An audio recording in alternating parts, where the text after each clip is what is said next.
What do you? She was in the office here. It's nice, I think it's all paid off now. So even if I miss the next time, I paid it off. I forget for sure. What is that verse with that Michael Lanzio, that pattern that I handed out that I sent to you guys? Can someone just sort of quickly summarize it for us?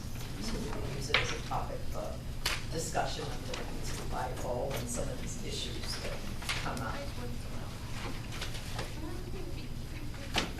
Who wants to summarize the facts?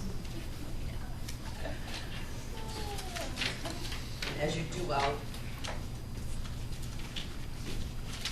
right, put some information on the board out here.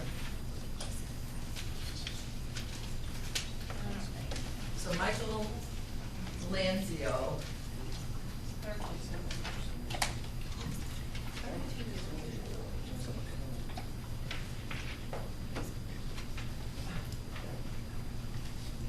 Michael Lanzio took a gun. How old is Michael Lanzio? 13. What else do we know about Michael Lanzio? His girlfriend dumped him. Mark says, what? His girlfriend dumped him, so he was depressed. No, not that one. His No. girlfriend? No, wrong one. Wait a minute. I've got too many cases in my mind. I know they have girlfriends at 13, but. His I don't parents think were Michael- divorced when he was 2 years old. No, Her Sandy, mother's boyfriend. 13, Yeah, her mother's boyfriend. Not yet, okay. Parents were divorced. divorced parents. Let me just read it. How about we go around the room and everybody give me a fact? Karen, Michael lived with his mother. lives with mom. Lives with mom, okay. He had been in foster care. Foster care. Okay, Mom abused substances, alcohol, and cocaine. alcohol and coke. Okay, He himself was abused, so his own father didn't want him.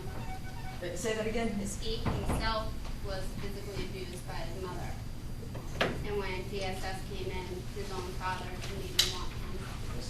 My mom and dad doesn't want it. And, yeah, And you you took tried two it. facts. I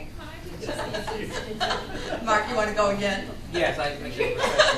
Memory recollected.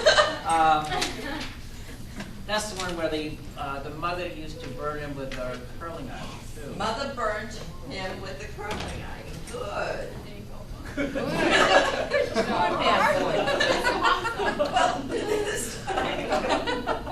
Too many abused kids to deal with. She's lost it, okay. Ed, He said he told his teacher that nothing was done.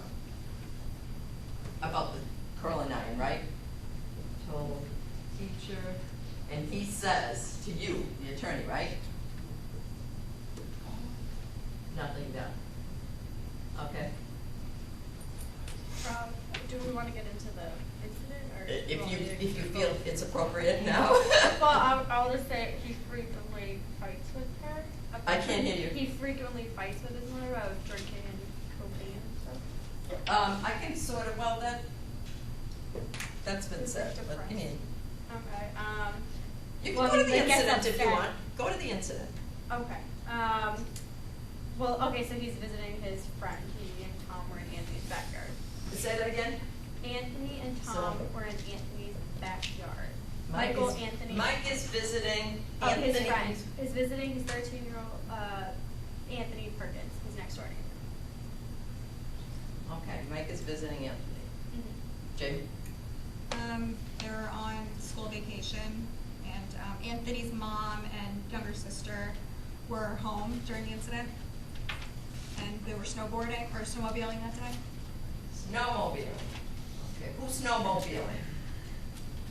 Mike, Tom and Anthony. Tom, and Anthony. Okay. Okay. Wait. Michael overheard Tom and Anthony say they were best friends. Okay. Which made him jealous. What? Made him Baby jealous. jealous. He was jealous. Okay.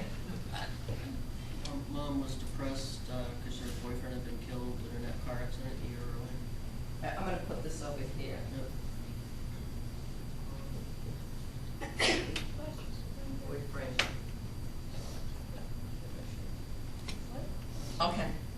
Does, He shot at them to scare them. wait. All I know is that there's snowboarding and he's jealous. I know, so I remember. I told There's him- snowboarding and he's jealous, so he's next door. He's jealous, so what does he do? What does he do? He goes in the house. up to Whose the- house? His. He Goes goes home. up to his bedroom. Mike goes home. He gets giggler. He went to his mother's closet. Yeah, Well, he went home. now you can He say it. got a gun. Got a gun Jamie from Dodo. the dead boyfriend, right? Yep. Okay. And you can complete the thought. Oh, he shot at them to scare them.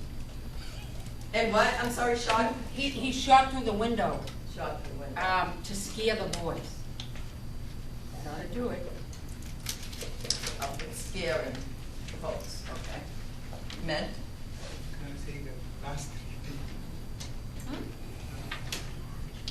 What happened after he shot them? Who got hurt? In the shoulder. Who? One of the boys got hurt in the shoulder. Who, which boy?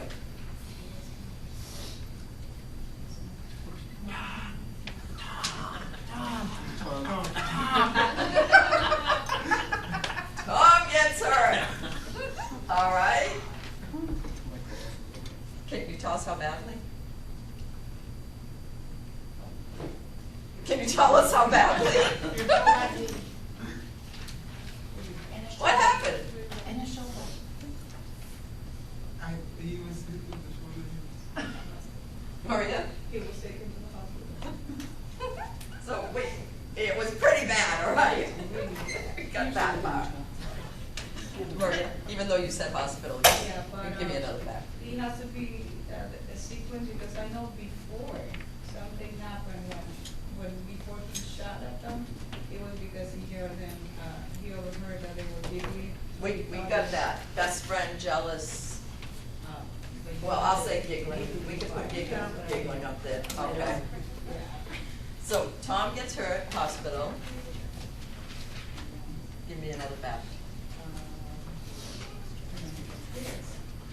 And he got scared again. Yeah, because it's supposedly he just did it because he wanted to scare them, so then he realized that he thought,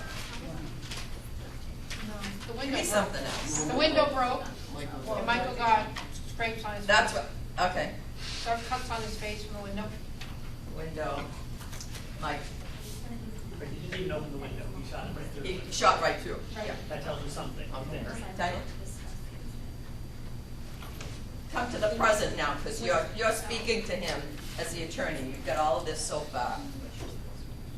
Anything else? Where are we procedurally in the case? Is it that he just came to talk to you, or No, he's at the police station now, right? where are you and Michael? But they're charging him with delinquency, but he. You know that? Pardon? Is that in there? I left mine at home, but my man was telling me that is what it was. Yes. Yes. And he's feeling he could be rehabilitated because he, am I going too far? Yeah, you are. Too You far. are. Skipped a Oh, I'm bunch. going too far, okay. Skipped a bunch. Wait, why did You're at the police station. You're his attorney. What else? What else? Oh,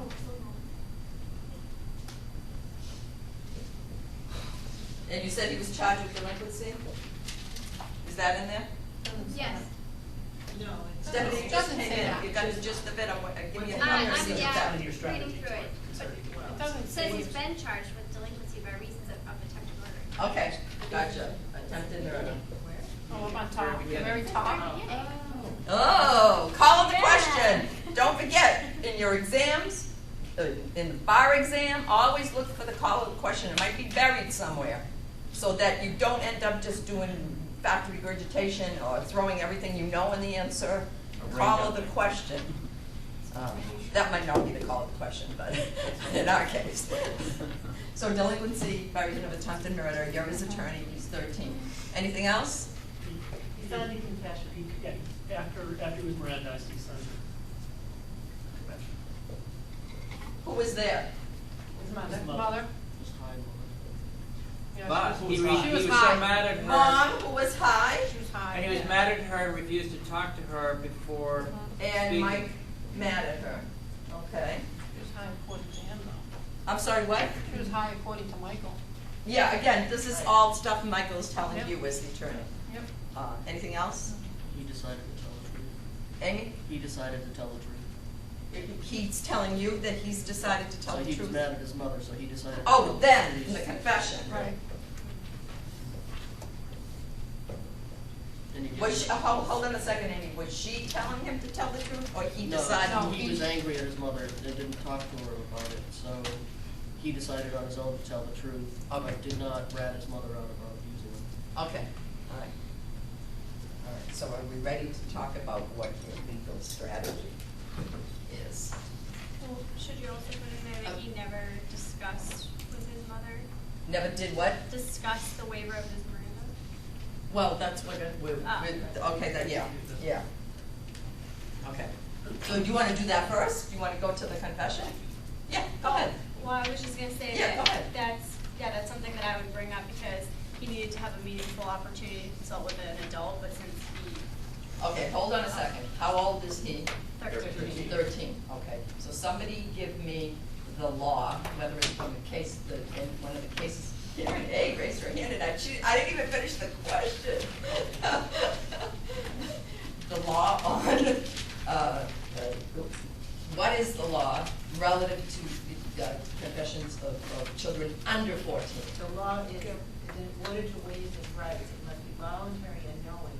It must be an interested adult present when he waives his rights. Okay, now, what, according to the law, is an interested adult? And does Parents. mom, is there a question whether mom fits the bill in terms of, Karen B? Well, the parent or the adult needs to understand the waiver, so the question is to whether or not mom understands the waiver is that she's high. And what do you think?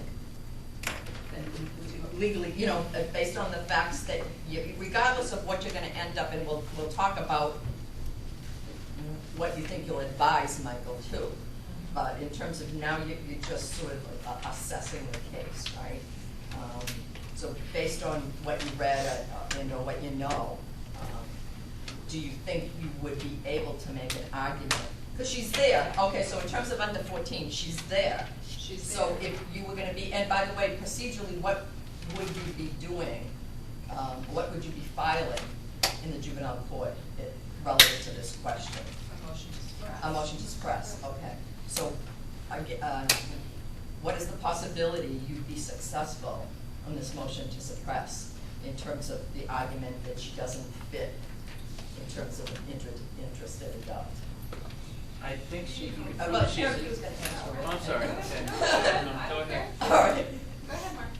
Well, I was gonna say, she could easily prove she's an interested adult if she's the mother, but I don't think his attorney could prove that she lacks capacity, or lack capacity, because there's no, evidence of her ever having prior drug use. It's all Evidence Michael's of what? I'm opinion sorry? What did you of say? her drug use or being high. There's no way to prove that she was high, and then at the time you go into a courtroom or whatever, there's no evidence that she ever had a prior arrest or anything, according to the facts we have. I don't think it'd be easy to prove that she lacked capacity to make an knowing waiver. You have my sheet, but, Sorry.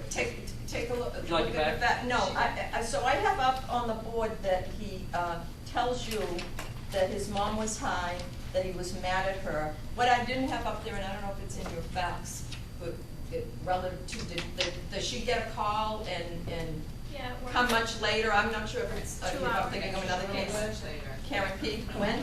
2 hours. Yeah, Two almost 2 hours hours. later, and also just saying the fact that she has been treated for depression and substance abuse over the years. So, Treated. Okay. for depression and Okay. substance Right, first abuse. paragraph. Okay, okay. She lost custody of him for 8 months when he was 10. Yeah, we got that. All right, so getting back to her, fitting interested adult or not, because obviously that your motion to suppress is hinging on that. Otherwise, you've got a confession. Joe? You're I nodding believe- as well. I believe that she fits the qualification of interested adult, but I think if we go back to Galt, which defines how one's parent has to relate to them, it has to be meaningful. And I don't think she's able to satisfy whether or not she could have had a meaningful interaction with them. Keep going. Because why? Because of her mental state, because of the possibility that she was. So besides being there, what does the parent have to do? She has to be able to she has to be able, she doesn't have to meaningfully interact, but she has to be able to meaningfully interact with them. Before interacting, Ed, what? Does she have to explain to him what he's waiving? Or somebody? It's all right, you can hold on. No, I found mine. Oh, she has to be able to explain, that's what Joe was basically saying, but before she can explain, she has to do what else? She has to understand it herself, right? So with the, possibility, if she's high, perhaps not. What do you all think? Kate is saying, no, you're gonna lose? You're gonna lose? No, I Oh, think- I'm sorry. I think Motion is she- press allowed? Yep. Yep. My question, does the mother actually have to speak to him? It says that he never spoke to her. You need an opportunity. No, just the opportunity. Just the opportunity, okay.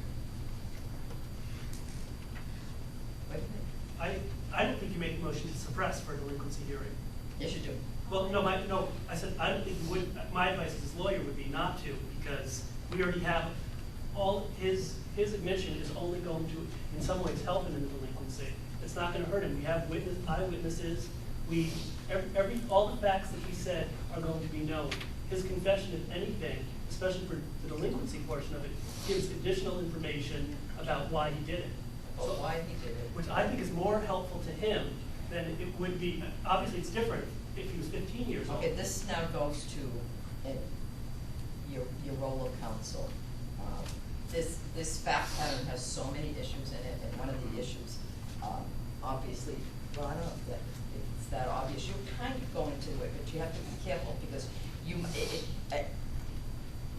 in terms of representation of children, especially in Massachusetts, if you're going to be certified by the Committee for Public Counsel, you have to take all of the avenues, all of the legal avenues. So if the facts present a viable motion to suppress, you pretty much have to do it, unless you're going to end up disposing of the case in a plea with the advice, with you giving the legal advice to the client understanding it, the client also doing a valid waiver of his right to trial, his right to jury trial, etc. I think what you're thinking about is, how you can possibly help this child. And the facts present, not only facts for a delinquency charge, but the facts for perhaps another parent protection case. And if it comes through the system, it's possible, for example, a probation officer might end up filing a 51A, et cetera. But you have to be careful because if he's 13, and did he tell you that he wants help? Was that in the facts too? Yes. Yeah. Okay, so that's one of the things that you can do is through giving him the advice as the advisor, perhaps, again, that would be a way that you can negotiate, depending on, how hurt the other child is, what the DA wants, you might be able to negotiate down, if that's what you're gonna end up doing. But where the facts present legally that you can win on motion to suppress, that means this child would not have a delinquency record, But you'd be covering all those issues if you were answering it as an exam. Because on the one hand, you do everything for him legally and you'd be successful, but then he's still stuck with the mom who's abusing him and all the issues that he has. Whether you make a motion to suppress or not, he's going to be found delinquent. We have eyewitnesses to the crime. It's not like his confession is the only thing we have. So, you're not getting him anything. True. All you're doing is, especially with, you're just doing the legal maneuver, but you have two eyewitnesses. But you've gotten rid of something. Now remember, the burden is on the Commonwealth to prove beyond a reasonable doubt.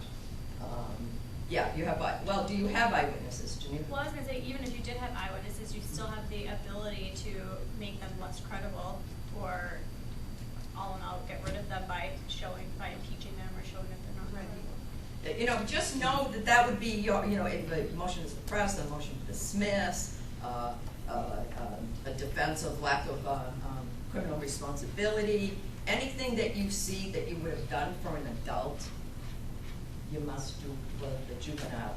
Again, unless the juvenile is willing to do something with the case.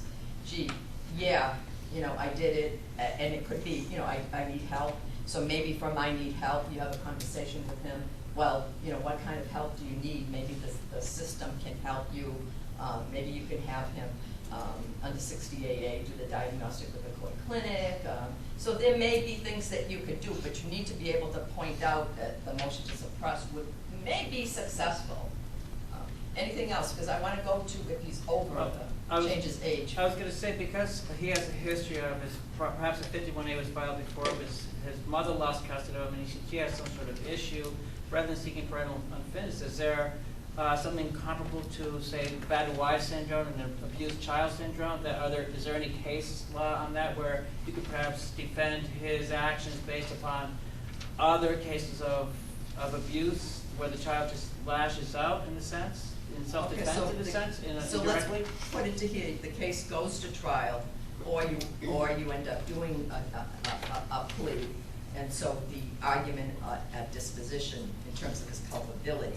That's what you're saying, right? So the brain research argument plus the environmental argument, his own, perhaps you can make an argument again for a lesser disposition. Maybe not an adjudication of delinquency, maybe placing it on file. With compliance, say with you know, or maybe therapy. you know, a knockdown to a lesser charge rather than attempted murder, you know, assault and battery with a dangerous weapon, which is still pretty bad. But yeah, so those are the kinds of arguments you can make, you know, post-trial in terms of his culpability, or bring up as defenses, lack of criminal responsibility. What about the fact that he told his teacher, and the teacher did nothing? She was a mandated reporter. And she was a mandated reporter, so that might be something that you need to recognize.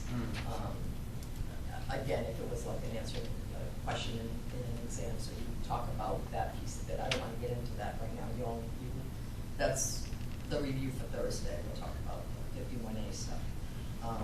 What if he was 14? Can we just change the age?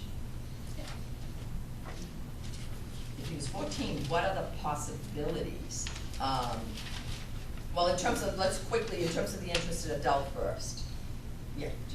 Well, if you're 14 and older, then you ordinarily should have a meaningful consultation with an interested adult. However, you can still have a waiver if you demonstrate a high degree of intelligence, experience, knowledge, or sophistication on the part of the juvenile. In that case, in terms of the emotion to suppress, well, the last piece of it, who has to demonstrate that?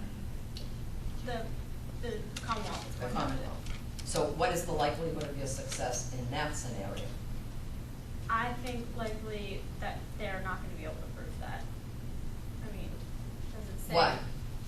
Because, well, from what we have, they don't have evidence that he is extremely intelligent and has a lot of experience or knowledge or is extremely sophisticated. And there were no facts about his education in there, right? No. I don't think so. Okay. So that might be one fact that maybe you could find out, you could certainly find out as his attorney. But you can also get a therapist or a psychiatrist or something like that to say he's not sophisticated and things like that. He's immature or something. How is he immature? No, I would say you could get a psychiatrist. Well, just based on these facts. Oh, well, that he's not speaking to his mother because he's mad at him even though he's been arrested. I mean, that shows that you're pretty immature. Okay. What else, Karen? And the jealousy between the friendships, you know, that his friend, you know, that's a young child feeling jealous that the two boys were off together. I think that demonstrates immaturity. Okay. So if you see it in an exam, and now you know that he's 14, and you covered the interested adult issue, what else would you talk about? Over 14. We tried as an adult. Well, the term is not tried as an adult, what is the Youthful other offender. Now, youthful offender. So how does that happen? Did he even mean it, Fred?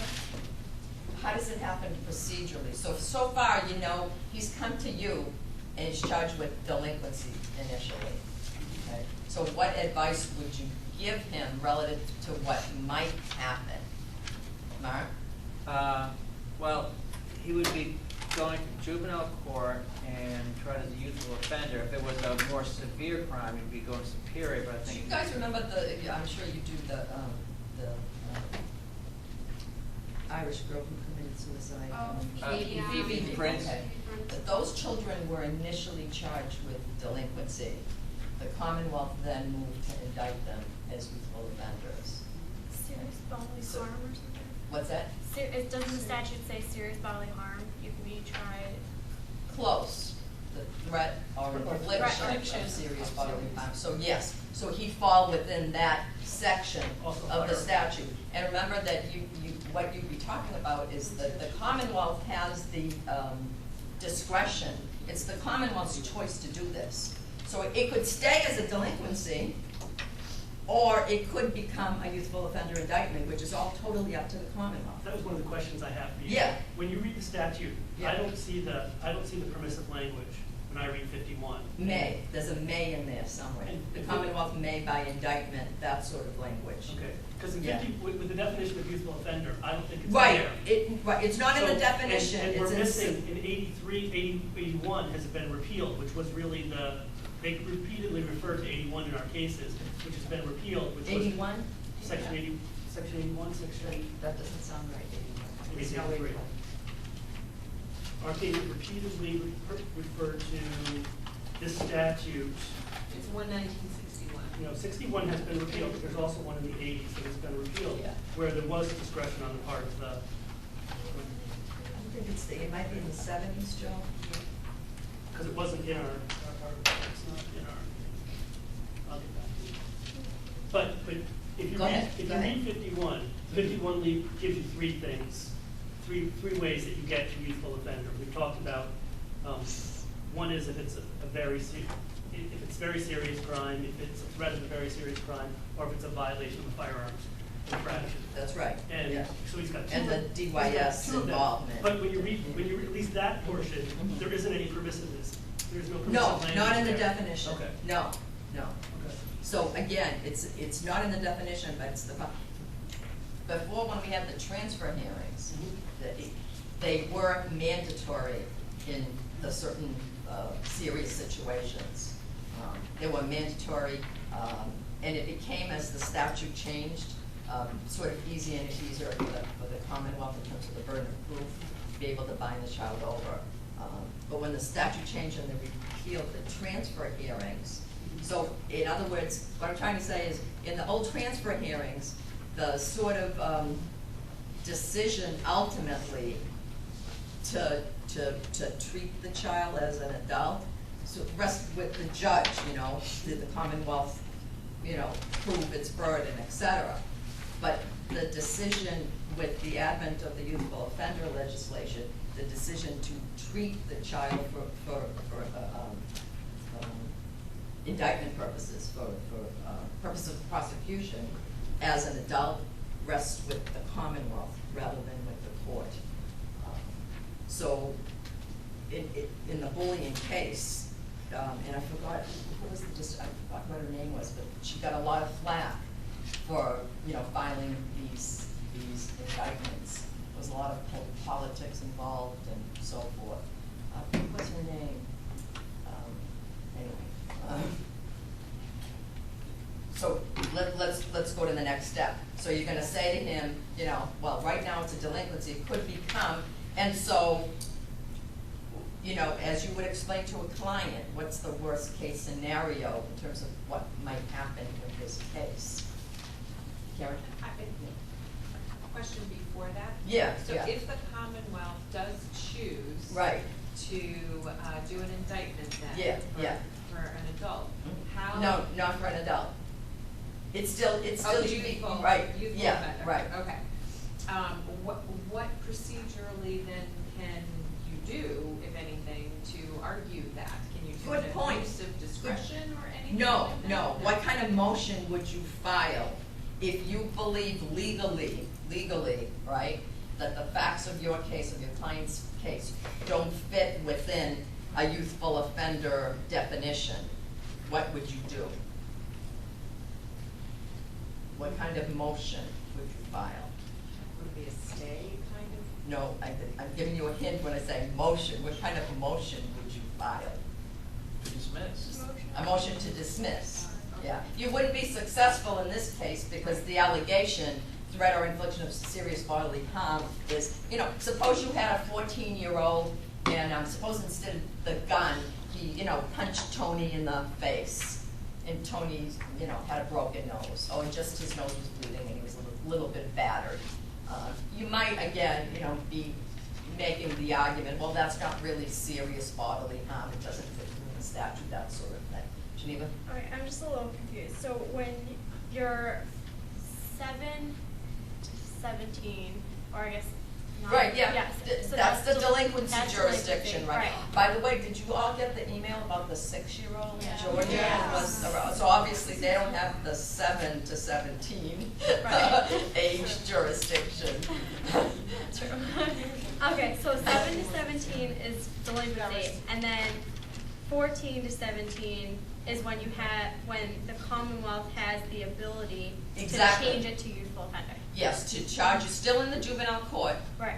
as a youthful offender. And so the trial proceeds the same, it's still a trial in the juvenile court where the Commonwealth would have to prove, so if it stays as attempted murder, the Commonwealth will have to prove the elements, right, of attempted murder. Trial is first, and then is sentencing hearing. Okay, and the All right. sentencing part is going to be adult sentence? No, well, it might be, but the sentencing hearing is held in the juvenile court. It's much like the old transfer hearings where besides, so the court has just heard all the facts of the case, of the incident, okay? Now both sides can present evidence about the child. Now you're hearing all the stuff on the left here, Okay, so all about the child, so that the rehabilitation. judge can now, keeping the ultimate goal is the safety of the public, and factors, the child's possibility of rehabilitation, the age and maturity, the victim, maybe you might have a victim impact statement, all the facts related to his abuse, teachers testifying, whatever you can do as an attorney for this child to maybe have him have the least of the worst, the delinquency finding, rather than the combination or the sentence required by law. So remember, there's 3 options. The sentence required by law would be, whatever, I have no idea. And those are things that you don't need to know, because it's not really a class in, that sort of thing. Know that if it's murder, you should remember life sentence, though. We'll get to that. Here's another thing. Suppose he died. Maybe he didn't die instantly, okay? Maybe he's in the hospital and, a week later, 10 days later, so at first he's charged with attempted murder and then he dies. And Mike is over 14. I'm sorry, I'm still on the.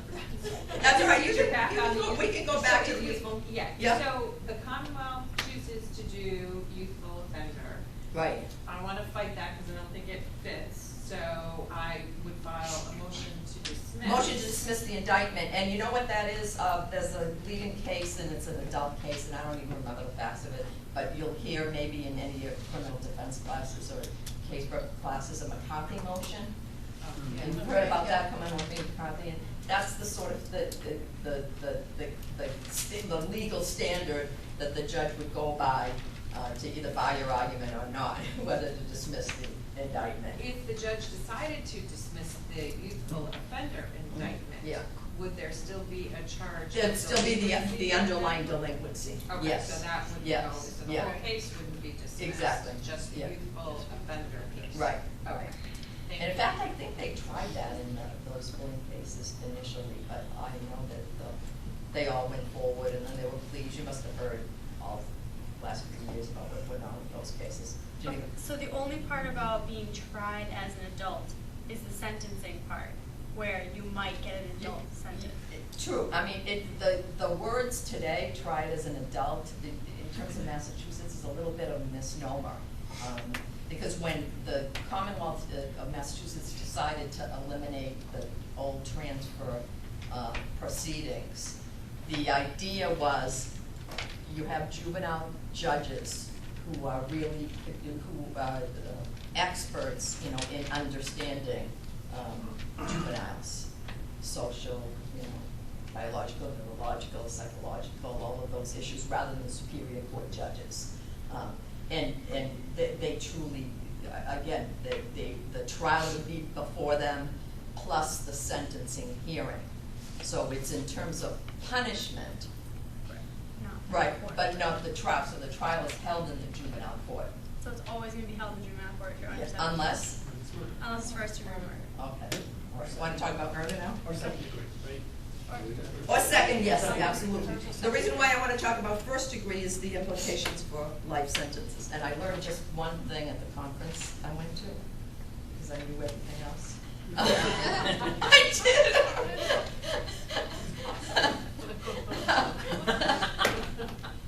I didn't mean it to tell, yes, I did mean it to tell like that. But I wrote it in my notes, wait a minute.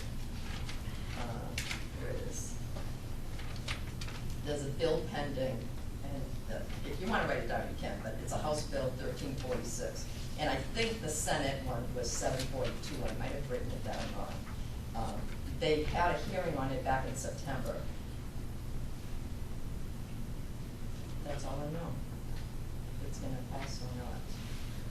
Yeah, I've got the text of the bill by email, yeah, it's up to anybody that's interested. So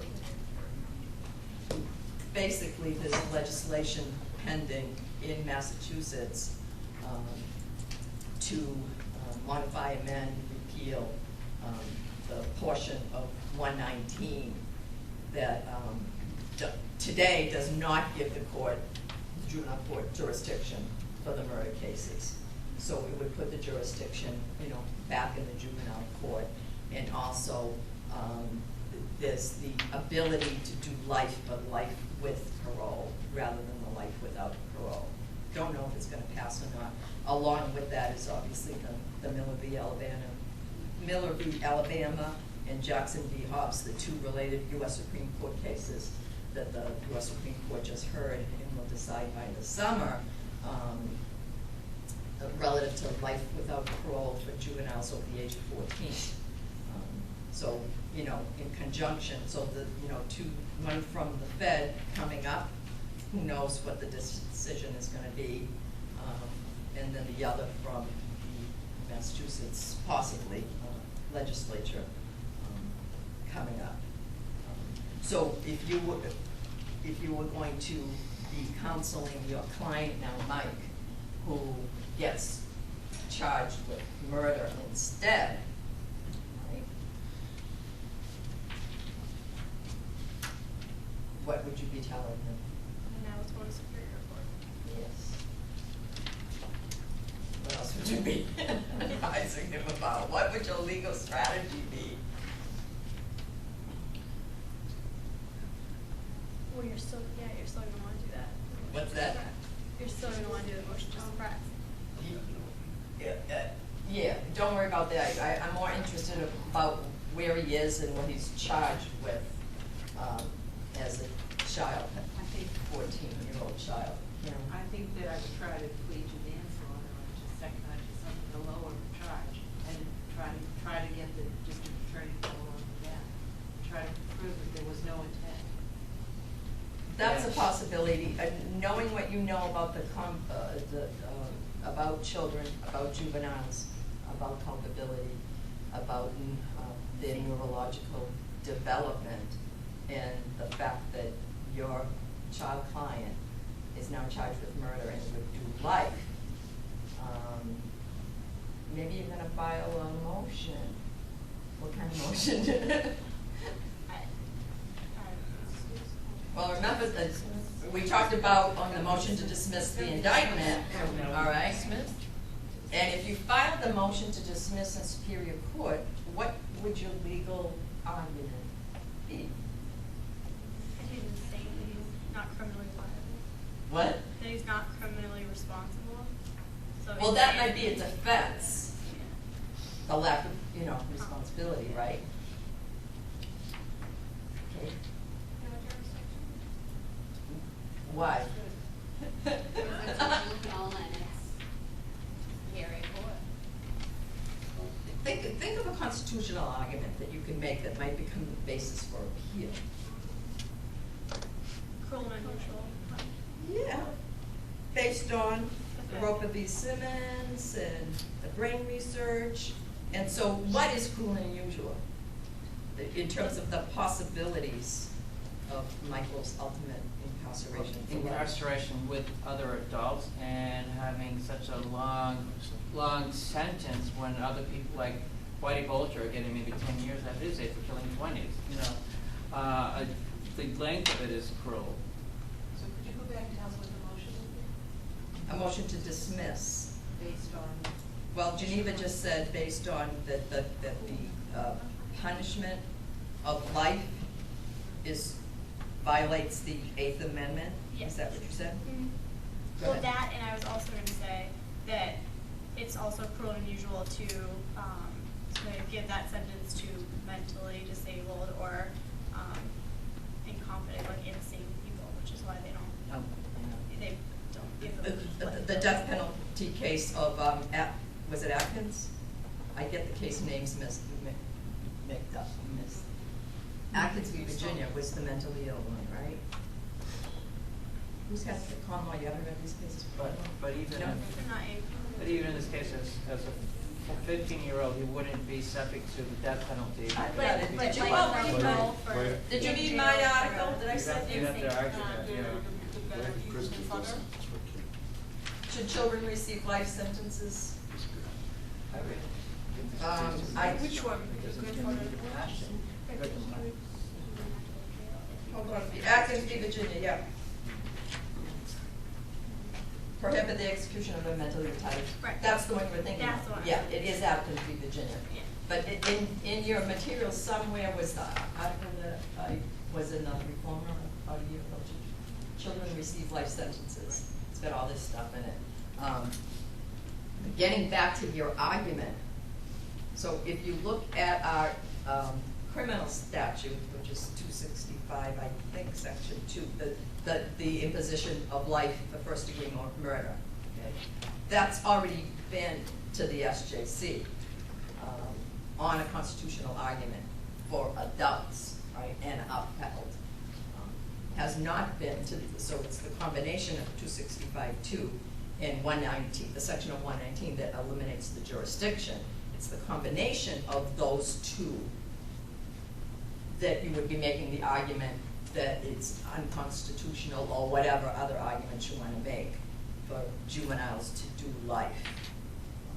So besides cruel and unusual in violation of the Eighth Amendment, what other argument might you make that juveniles should not have a life sentence?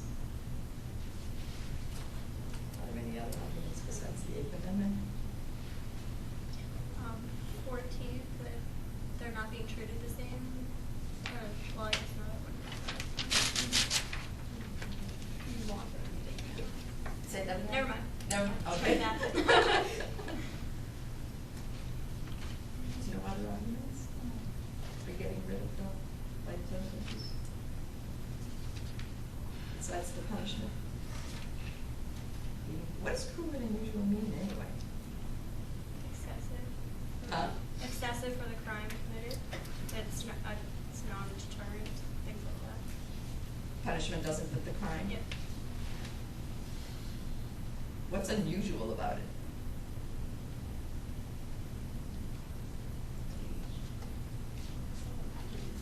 What's that? Other methods to punish. emphasis is on the punishment. Well, we've been talking for a while about the child. What kind of arguments can you make where the emphasis is on the child, on the offender, rather than on the punishment? You said what? Rehabilitation. It's not. Can you say more than a word, Kate? A child, That you're not giving them the opportunity Yeah. to be rehabilitated and become a productive and a And- member of our society. Yeah, and where does that notion of rehabilitation come from? Well, isn't that the purpose of Is the it training? training? Do we have a due process argument? That they can't, that they're not being given a due process because of the fact that they are a juvenile? Are you combining with that, with what they're saying about rehabilitation and the purpose of the juvenile court?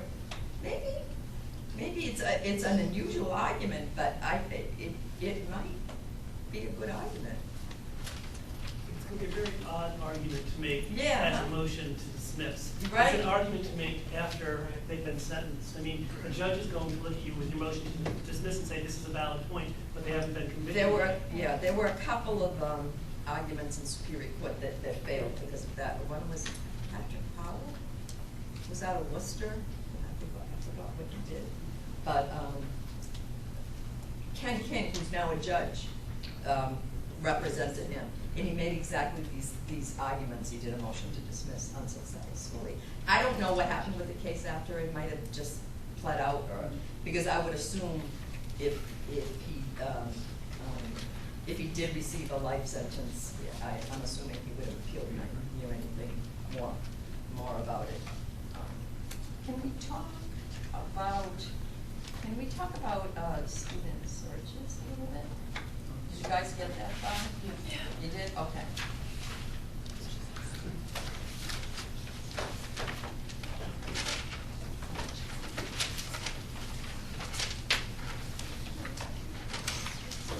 So let me give you a little hypothetical. If I can remember the facts. My kid whose name is George.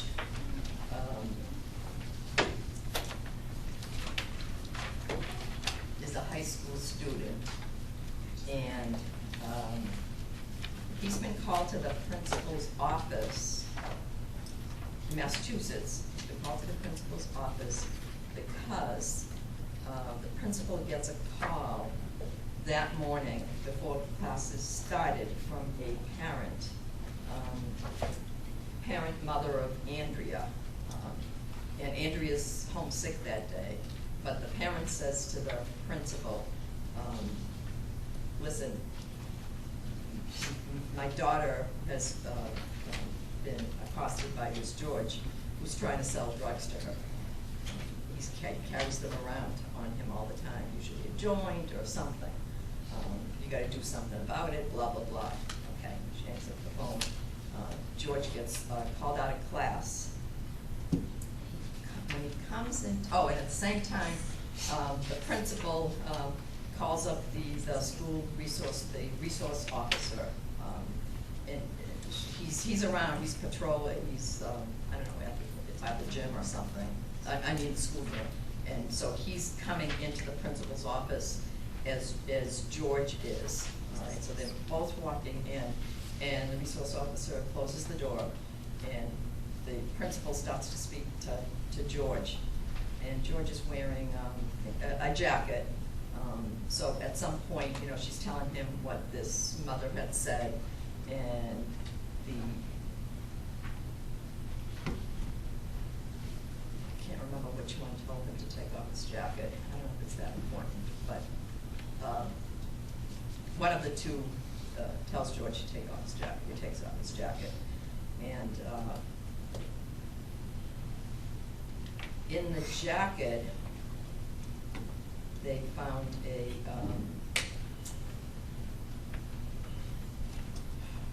something that he uses for fishing. Anybody fisherman? Some kind of knife or let's just call it a small fishing knife, for all because we can't remember these knives. Some little fishing knife, right, is what they find. And no drugs, but they find the fishing knife. And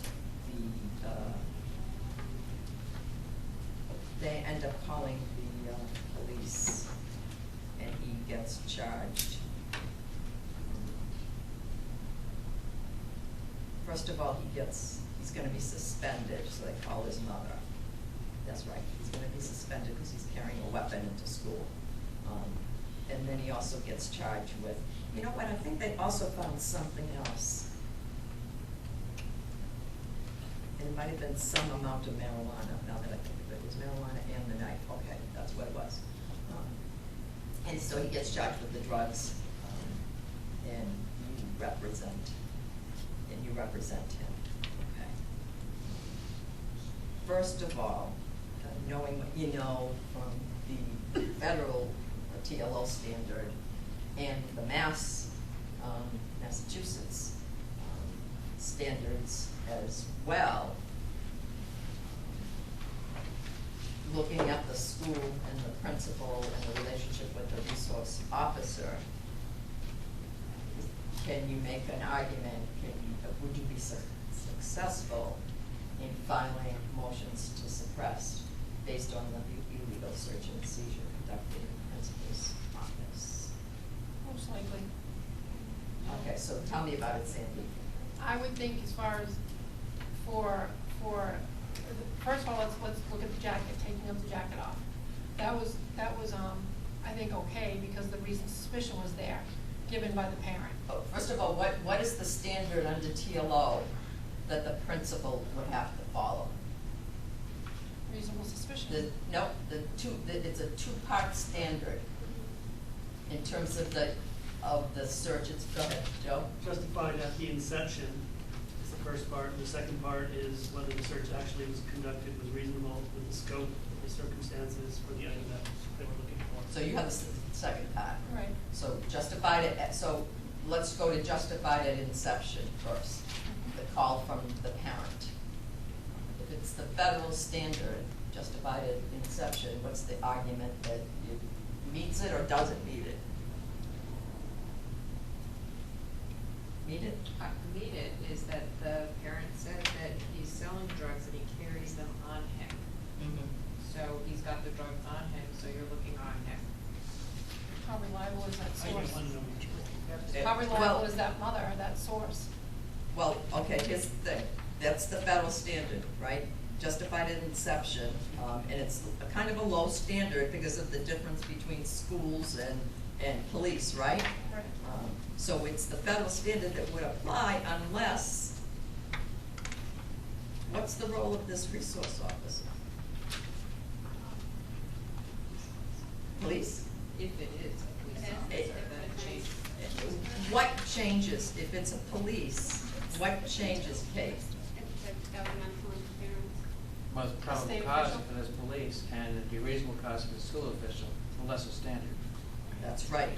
So if you're the defense, right, you remember, and this is one avenue where Mass affords more rights to defendants, and you were getting at it, Sandy, right? So one thing that you would do is definitely attack the source, the reliability of, who is this mother? Did you get her name, et cetera.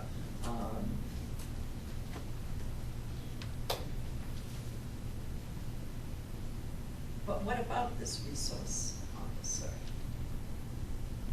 What's the argument for or against that he doesn't fit the bill as now it becoming a police involvement? Yeah.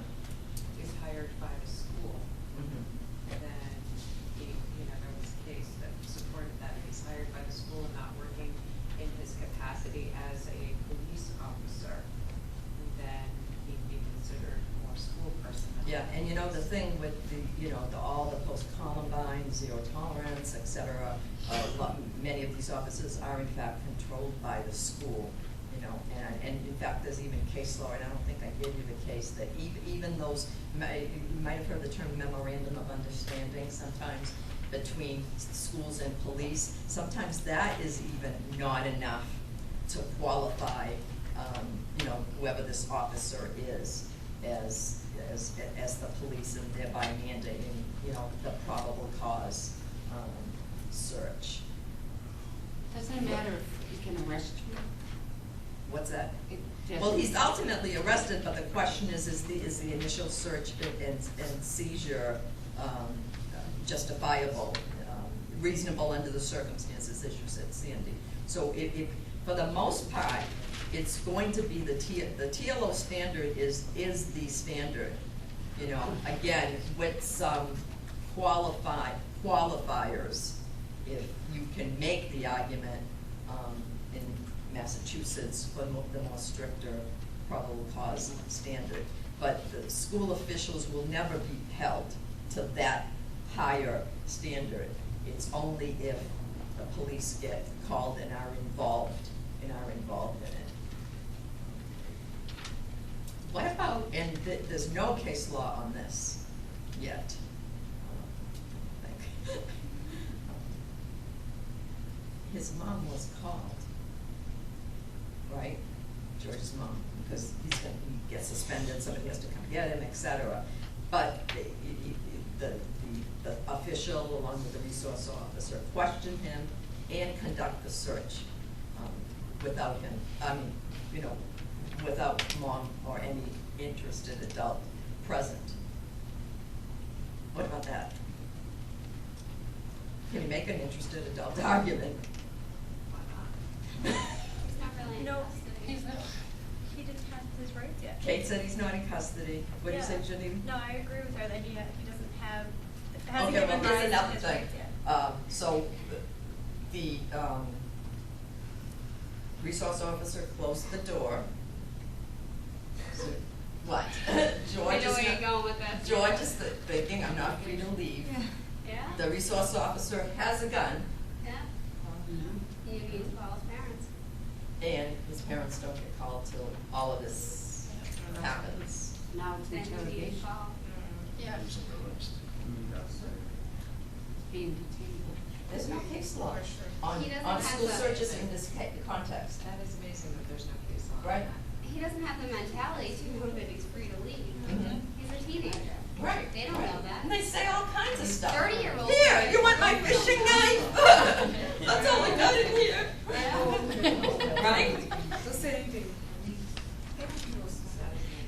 I told my kids, if the teachers want to talk to you or the principal wants to talk to you, you are not to say anything to them until you call me. I've actually, because there was a time when there had been a trip and there's something that That's good happened on a advice. school bus, Mhm. not involving my kids, so nobody did speak to my kids. But I was, and they were saying kids were getting called down to the principal's office, they were getting asked all these questions, it was this whole big thing, and I was like, well, you are not to talk to anybody, you know, unless I'm there, I don't care who it is. You know, but yeah, that's amazing, there's no case law on that. But I think the difference is that usually in those cases, it's only a principal and other faculty member, not a police officer. Right. So, Right. I know But they the- have it's them, the- but they yeah. don't do it, because our police officer in our high school didn't do that. They might have done something, but whatever they did was police officer related, and if it wasn't, it was the principal asking the questions. You know, how far do you take it, though, also, in terms of juvenile rights in a school setting?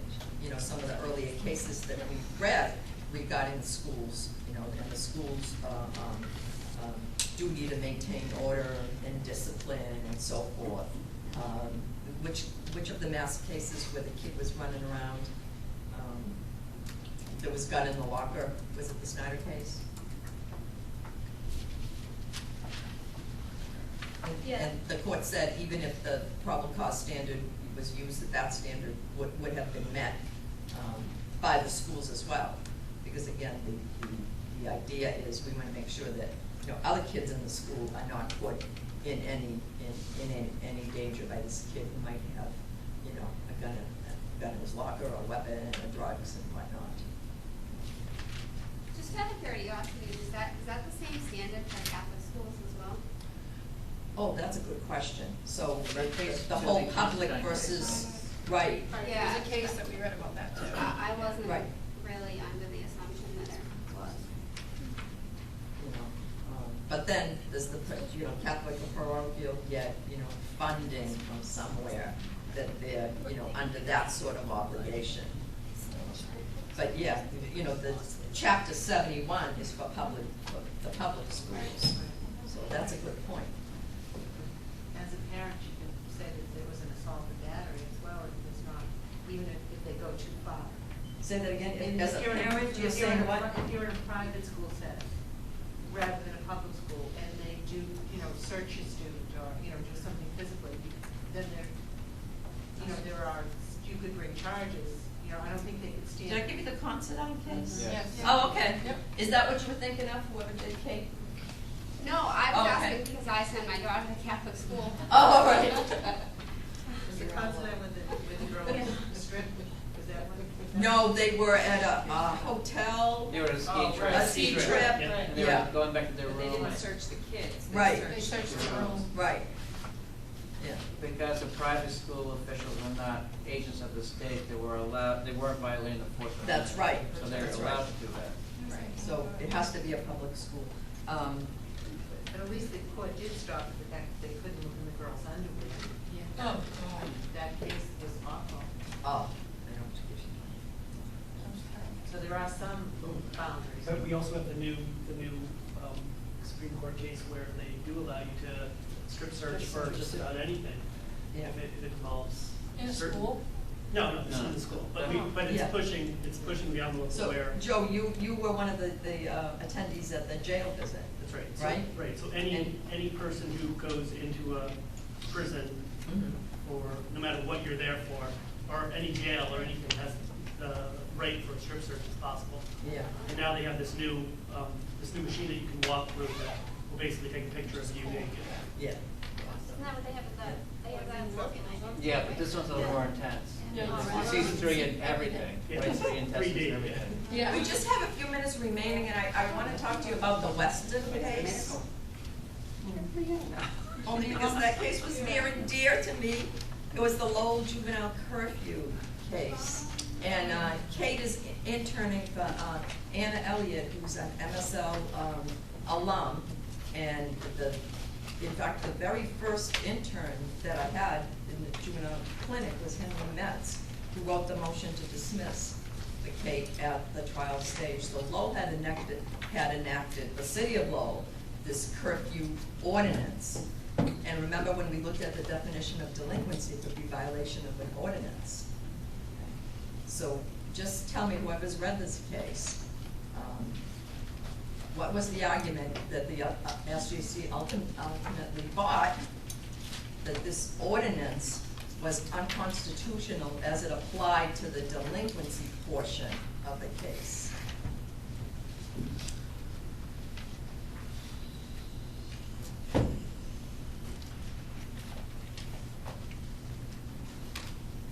So what do you think? Kids are walking outside at night, okay, the reason for the ordinance is, a rational basis, it meets all of that, because the city of Lowell doesn't want these kids out at night and getting into trouble and whatnot.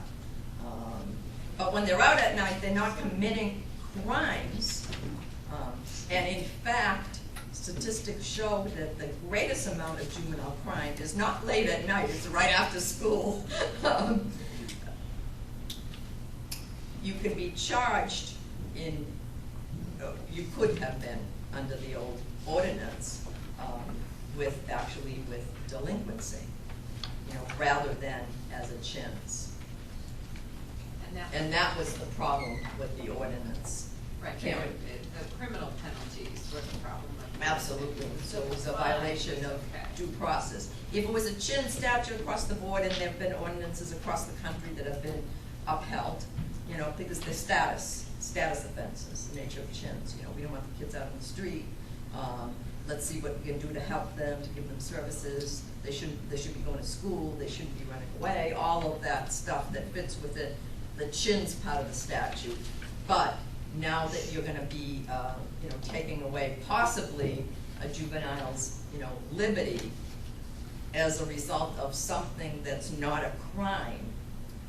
That was what, and Anna got a lot of flack for filing, we talked Yeah. about just now in the motion to dismiss in the life cases, for filing a motion to dismiss on constitutional grounds.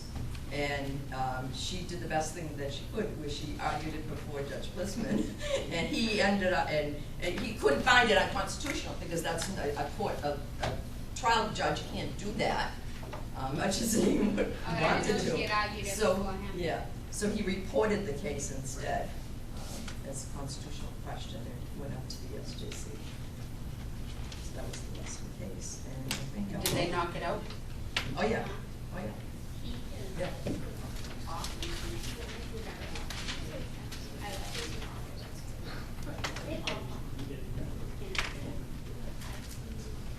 Review on Thursday.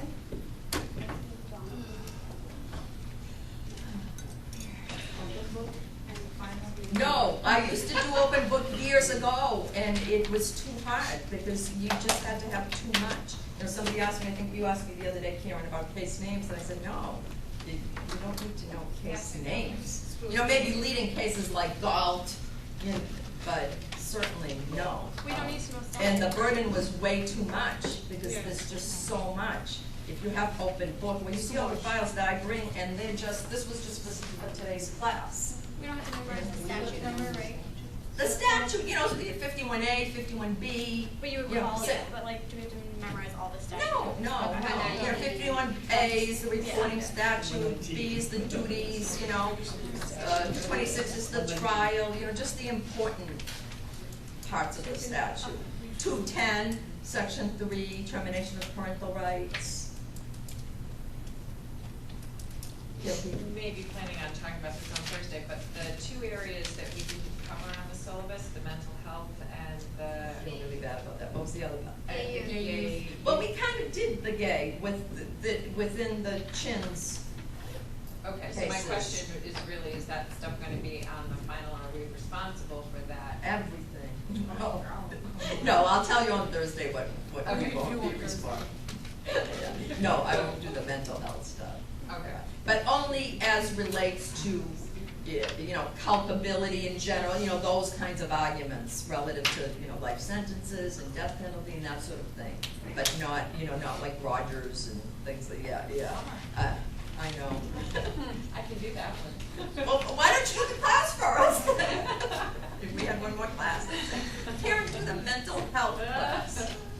I do the Rogers, a few Rogers reports. I will send around by email, it's just one sheet with all these terms, and that's what I'm gonna go through on Thursday. Cool. Yeah, okay? Sent to your essay. Yeah, fact pattern essay, Google, yeah.